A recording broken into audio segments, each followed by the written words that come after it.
Hi, I'm Barbara Dunn, an attorney that works with groups in connection with their meetings, travel, and hospitality contracts. And I'm Lisa Sommer Devlin, an attorney that represents hotels and resorts regarding convention and group related matters.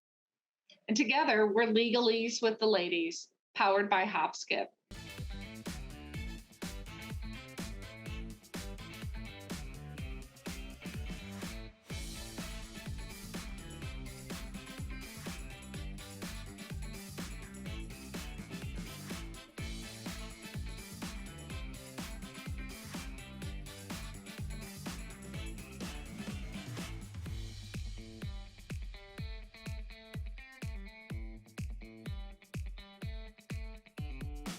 Today's topic is on the use of public space in hotels for marketing in connection with groups, meetings, and conventions. For many of my group clients, particularly nonprofit clients, the ability to showcase and acknowledge those companies who have sponsored the event is really important. Sponsorship sales and opportunities and the visibility that it brings are particularly important as well, of course, to the sponsors in trying to attract the attendees' attention. And the goal really is to make sure that the sponsor gets as much recognition as possible. In years past, that sponsorship recognition has often been limited to the event space at a hotel itself. So within the particular ballroom, for example, where the general session might be held, or signage out in the hallway where the coffee break is sponsored by a particular company. But as things have progressed, there's a higher demand for sponsorship recognition from the moment a guest walks into the hotel door, and really looking at opportunities for showcasing that sponsor right at that.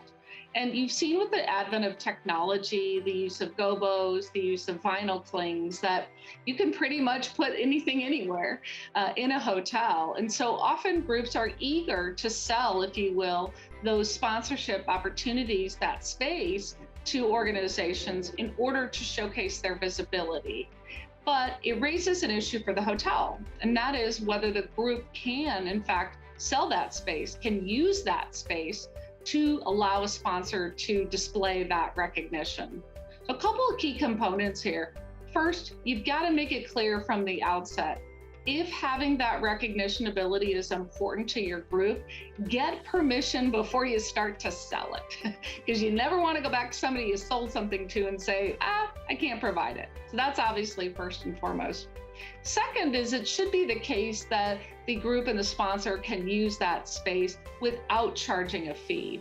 But as many planners have experienced in recent years, hotels have started to charge for use of public space. So charge, for example, for vinyl clings on the floor, directionals, charge for vinyl clings in the elevators, charge for even in the restrooms I've seen, mouthwash dispensers, logos. So, the point here is making sure you understand whether there is a fee associated with it.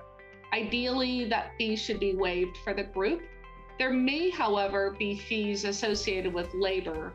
For example, if you're going to put a banner in the lobby of a hotel, you likely need to have the hotel's labor rigging folks hang that banner. So there are costs associated with that from a labor standpoint. But ideally, you're not paying for that public space. You're not paying for that air, if you will. Again, this is particularly important as the advent of meetings continues and as hotels open up their public spaces. They're very attractive in general, and they're particularly attractive to recognize sponsors. But Lisa, I know there are some nuances with regard to the hotel and use of public space versus private space. You're right, Barbara. One of the things to think about is when you are coming into a hotel, if you want to have that impact of the BOGOs or the vinyl clings or something from the minute the guests arrive at the hotel, you're going to be using that public space at the same time as other guests in the hotel that aren't part of your group. If you want to get the opportunity to use all of that public space, you're probably going to have to be the biggest customer that the hotel has at the time. They're not going to want to have the hotel plastered with your name if they've got another group of equal size that might not find that to be attractive when they come in. You also need to think about zoning and local ordinances. I had a situation in which a customer wanted to change the hotel into a X brand hotel for the duration of their event. So they wanted to put signage on the outside of the hotel so that there was a real sense of arrival. Well, there may be zoning requirements that prohibit that depending on where you are. So you're going to have to figure that out. Is doing that going to infringe on any kind of trademark situation that might be going on with other brands at the hotel? So all of those things are things that you need to consider when you're considering these marketing opportunities. On the flip side of that, kind of related to use of function space, is the assumption when you rent space at a hotel on the hotel's part is that it's a private event. Many contracts explicitly say that. If you want to have something going on at your event in which you're inviting the public, you need to make that clear in your contract, because most hotels do not want to allow advertising to have members of the public come in for an event. It raises a whole host of indemnification issues, potential liquor licensing issues, insurance issues. And so if as part of your event, you're going to make something about it public, that's something that has to come out right at the very beginning as you're planning for your event. Most of the time, a hotel is not going to agree to that. But with the right incentives, and if you're using most of the hotel, probably anything can be worked out. Barbara? Yeah, Lisa, I think the other thing to note is along the lines of what you mentioned with regard to restrictions, we know within hotels as well as convention centers, there are exclusive providers of food and beverage, for example, one particular soft drink brand, and yet at the group's meeting, the other competing soft drink brand wants to put signage up. So there are going to be some of those nuanced issues. And obviously, those are things that need to be made clear up front as to whether a hotel could do that. In the convention center space, we always look to see that we can do it, and many convention centers will charge commissions on use of areas in the convention center. We typically talk about allowing the group to display signage acknowledging or thanking a sponsor without that being considered advertising for purposes of the center.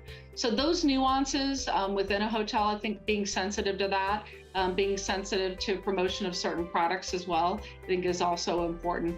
But bottom line, before you sell, make sure you've asked the right questions of the hotel. You understand whether you can in fact sell those areas and what, if any, cost there is associated with it. Thanks for joining us for another edition of Legalease with the Ladies, powered by HopSkip. Please leave your feedback and comments below. We look forward to seeing you again soon.